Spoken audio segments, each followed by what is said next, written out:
बिस्मिल्लाहिर्रहमानिर्रहीम। अस्सलाम वालेकुम नाज़रीन, मैं हूं साकिब बशीर। इस वक्त सुप्रीम कोर्ट में हम मौजूद हैं। यहाँ पे थोड़ी देर पहले ट्रांसफ़र जजेस के हवाले से केस की अहम समाअत हुई है। इस केस में 5 जज इंसाफ के हुसूल के लिए उन्होंने सुप्रीम कोर्ट से रजू कर रखा है और 3 जजेस के खिलाफ। तो मजमूई तौर पर इस्लामाबाद हाई कोर्ट के 8 जज सुप्रीम कोर्ट के सामने हैं। 5 जजेस का केस ये है कि 3 जजेस की ट्रांसफ़र जो है वो कानूनी तौर पर, आईनी तौर पर दुरुस्त नहीं हुई और उनका सीनियरिटी जो डिटरमिन की गई है वो भी दुरुस्त तरीके से डिटरमिन नहीं की गई। ये 2 मेजर पॉइंट्स हैं जिन पॉइंट्स की बुनियाद पर ये कहा गया है 5 जजेस की जानिब से जो हुकूमत वक्त है, जो एग्जेक्टिव है, उसकी बदनीति इसमें शामिल है। सुप्रीम कोर्ट में जस्टिस मोहम्मद अली मजहर की सरबराही में आईनी बेंच इस अहम केस की जो समाअत है वो जारी रखे हुए है। गुज़श्ता रोज़ भी जो मुनीर मलिक हैं, 5 जजेस के वकील हैं, बैरिस्टर सलाहुद्दीन, उनकी जानिब से दलाइल जारी रहे और आज भी उनकी जानिब से दलाइल दिए गए। आइंदा समाअत 7 मई के लिए समाअत मुकर्रर हुई है, लेकिन आज की समाअत में 2-3 मेजर डेवलपमेंट्स हुई हैं जिसमें हुकूमत वक्त की बदनीति जो है वो सामने आई है कि जो समरीज भेजी जाती रहीं उनके हवाले से जो मुनीर मलिक हैं उन्होंने पॉइंट आउट किया कि कैसे हुकूमत की जानिब से जो समरीज भेजी गई उनमें जो अदादो शुमार हैं उनमें बदनीति जो है वो रखी गई। अदादो शुमार ठीक तरीके से उसमें रिफ्लेक्ट नहीं कर रहे कि इस्लामाबाद हाई कोर्ट में किस सूबे से कितने जजेस मौजूद हैं। फिर दूसरी जो बदनीति उन्होंने जो है वो अदालत के सामने रखी वो ये कि जो इनिशियली जो प्रोसेस किया गया, जो समरीज भेजी गई उनमें फैक्ट्स मुख्तलिफ थे, लेकिन जब तमाम हर तरफ से कंसल्टेशन हो गई, 3 जो लाहौर हाई कोर्ट, सिंध और बलोचिस्तान हाई कोर्ट के चीफ जस्टिस और इस्लामाबाद हाई कोर्ट के चीफ जस्टिस की कंसल्टेशन हो गई और उसके बाद चीफ जस्टिस ऑफ पाकिस्तान की कंसल्टेशन उस पर आ गई, तो उसके बाद जो समरी इनिशिएट की गई उसमें कुछ चीज़ें ऐसी ऐड कर दी गई जो पहले जो है वो नहीं थी। तो इनको पॉइंट आउट किया जो मुनीर मलिक हैं, उन्होंने आज सुप्रीम कोर्ट के इस आईनी बेंच के सामने उसको वो आपके सामने रखते हैं। आज की समाअत के दौरान हुआ क्या है उस समाअत का मुकम्मल अहवाल भी आपके सामने रखते हैं और जो मुख्तलिफ नुकात हैं उसकी वजाहत में करता जाऊंगा ताकि आपको मुकम्मल तौर पर समझ आए। ये जस्टिस मोहम्मद अली मजहर की सरबराही में ये 5 रुकनी जो बेंच है इस अहम और गैर मामूली केस की समाअत कर रहा है। गैर मामूली इसलिए कि इससे कबल जो किसी भी हाई कोर्ट से इतनी बड़ी तादाद में जज इंसाफ के हुसूल के लिए सुप्रीम कोर्ट नहीं आए, बल्कि 1 या 2 जज, बल्कि 1 की मिसाल ही ज़्यादातर मिलती है। जो जजेस यहाँ पे आते रहे हैं अपने जो ग्रीवियंस थे किसी ऑर्डर से, किसी जो है वो सुप्रीम जुडिशल काउंसिल के फैसले से वो अगर मुतासरा थे तो वो आते रहे हैं। जस्टिस काजी फाइसा सुप्रीम कोर्ट में थे तो वो यहाँ पे उन्होंने चैलेंज किया था सुप्रीम कोर्ट के सामने ये मामला, और अब जो है वो 5 जजेस यहाँ पे आए हुए हैं। आज की समाअत का अहवाल कुछ यूं है कि जो मुनीर मलिक है उनकी जानिब से आज दलाइल दिए गए। उन्होंने कहा कि आर्टिकल 200 का झैली सेक्शन 1 अकेला जो है वो नहीं है, बल्कि उन्होंने कहा कि जो जज का तबादला है एक एग्जेक्टिव एक्शन है फेडरेशन को सामने रख के, और उन्होंने ये भी कहा कि सवाल ये है कि एग्जेक्टिव जजेस तबादला का इख्तियार कैसे इस्तेमाल करेगा। अच्छा, ये थोड़ा सा समझने की बात है हमारे देखने वालों के लिए। जो एग्जेक्टिव है वो इंतजामी साइड पे चीज़ों को देख रहा है और जो अदलिया है या अदलिया का चीफ जस्टिस ऑफ पाकिस्तान है या जुडिशल कमीशन ऑफ पाकिस्तान है वो प्योरली अदलिया के लिए, जुडिशरी के लिए जो है वो चीज़ें देख रहा होता है। तो इसलिए ये थोड़ी सी इसमें लाइन जो है वो ड्रा की जाती है कि अगर इंतजामी साइड पे या एग्जेक्टिव साइड पे इस तरह का एक्शन होना शुरू हो गया तो डेफिनेटली ये एक तासुर मौजूद है कि मखसूस जजेस को या तो नवाजा जा सकता है या मखसूस जजेस को निशाना एग्जेक्टिव की जानिब से बनाया जा सकता है, क्योंकि अल्टीमेटली किसी भी केस में जो रिस्पोंडेंट होता है, जो फ्री के मुखालिफ होता है या जिसके खिलाफ फैसले आते हैं हाई कोर्ट से या सुप्रीरियर कोर्ट से, वो हुकूमत वक्त होती है, वो वफाक होती है। तो इसलिए इस एंगल को कि एग्जेक्टिव का ये एक्शन है, उन्होंने कहा कि इस एंगल को सामने रखना जो है वो ज़रूरी है। और उन्होंने ये जस्टिस मोहम्मद अली मजहर ने कहा कि क्या तबादला का इख्तियार इस्तेमाल करने के लिए एग्जेक्टिव के लिए कोई शर्त मौजूद है। इस पर जो मुनीर मलिक है उन्होंने कहा कि एग्जेक्टिव के जजेस तबादला के इख्तियार जुडिशल रिव्यू हो सकता है और जजेस तबादला की समरी वजारत कानून ने वज़ीर आज़म को भेजी। अच्छा, आज जो मुनीर मलिक ने बाकायदा तौर पर बताया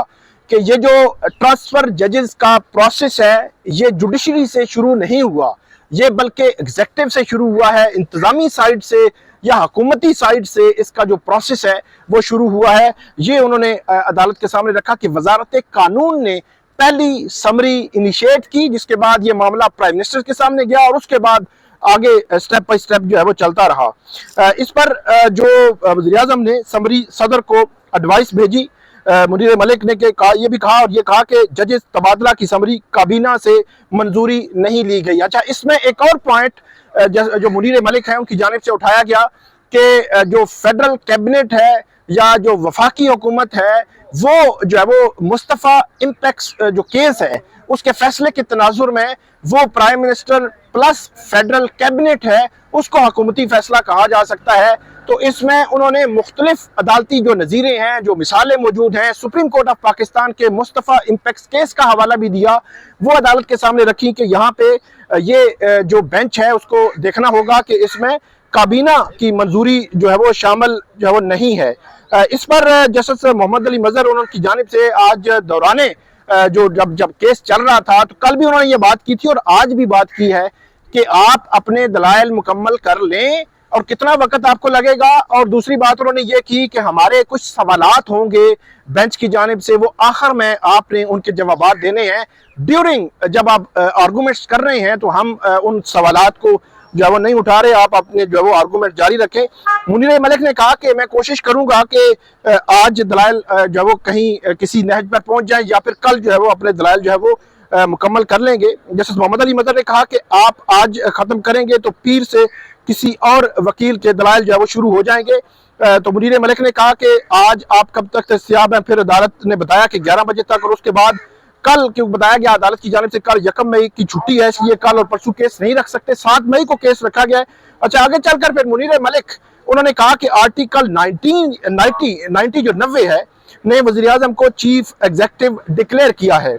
और मुनीर मलिक ने कहा कि चीफ एग्जेक्टिव पॉलिसी बनाता है और उस पर अमल दरामद होता है।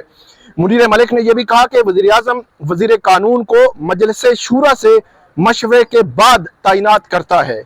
और जस्टिस नईम अख्तर अफगान ने कहा कि जिस रूल 60 का आप जिक्र कर रहे हैं इसका जो ताल्लुक जो है ट्रांसफर से तो नहीं है। इस पर मुनीर मलिक ने कहा कि आर्टिकल 90 ने ये इख्तियार चीफ एग्जेक्टिव ऑफिसर को जो है वो दिया है।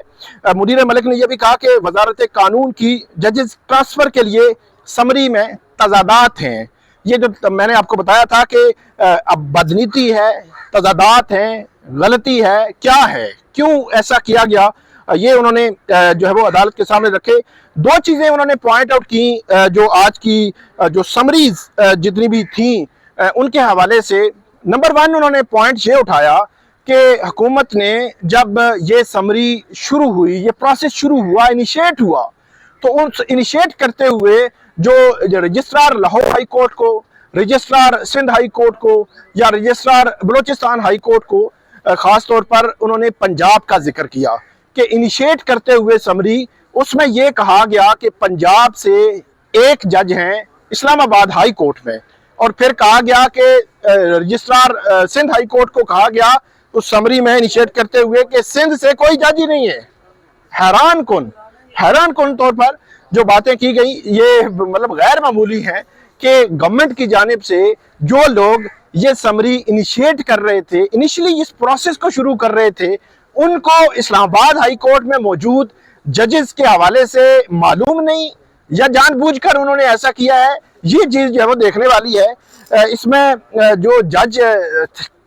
थे जस्टिस मोहम्मद अली मजहर, क्योंकि हुकूमत ने आगे चलकर एक और समरी जब इनिशिएट की तो सिंध की बजाय रूरल सिंध कह दिया। पहले कहा कि सिंध से कोई जज नहीं है, फिर कह दिया रूरल सिंध से कोई जज नहीं है अगली समरी में। लेकिन मसला ये है कि जिसकी जो निशानदेही मुनीर मलिक कर रहे थे कि आपने एग्जामिन करना है, उसको डिटरमिन करना है, अपनी कंसल्टेशन देनी है, उसमें फैक्ट्स जो है वो ठीक होने चाहिए। अब पंजाब के हवाले से मुनीर मलिक उन्होंने आज सुप्रीम कोर्ट को बताया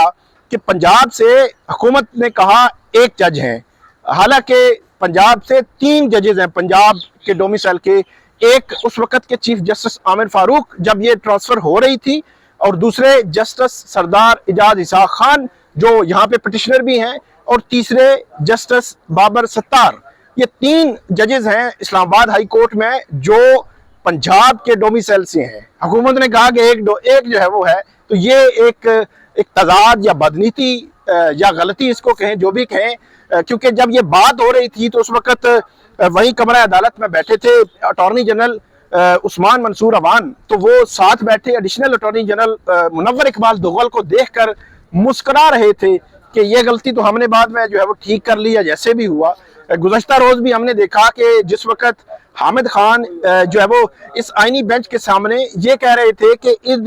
जो आप जो केस सुन रहे हैं इसका एक बैकग्राउंड है, वो बैकग्राउंड 6 जजेस का खत है, उस मामले को भी, उस आज खुद नोटिस को भी और जेर इल्तवा केसेस को भी इनके साथ ले आए, तो वहां खड़े अटॉर्नी जनरल जो है वो सार जो है वो ऐसे ऐसे ऐसे ऐसे कर रहे थे कि पता नहीं अब उसका मतलब क्या होगा। हमें जो मतलब नजर आता है वो यही है कि इस केस का उसके साथ ताल्लुक नहीं है। हालांकि जो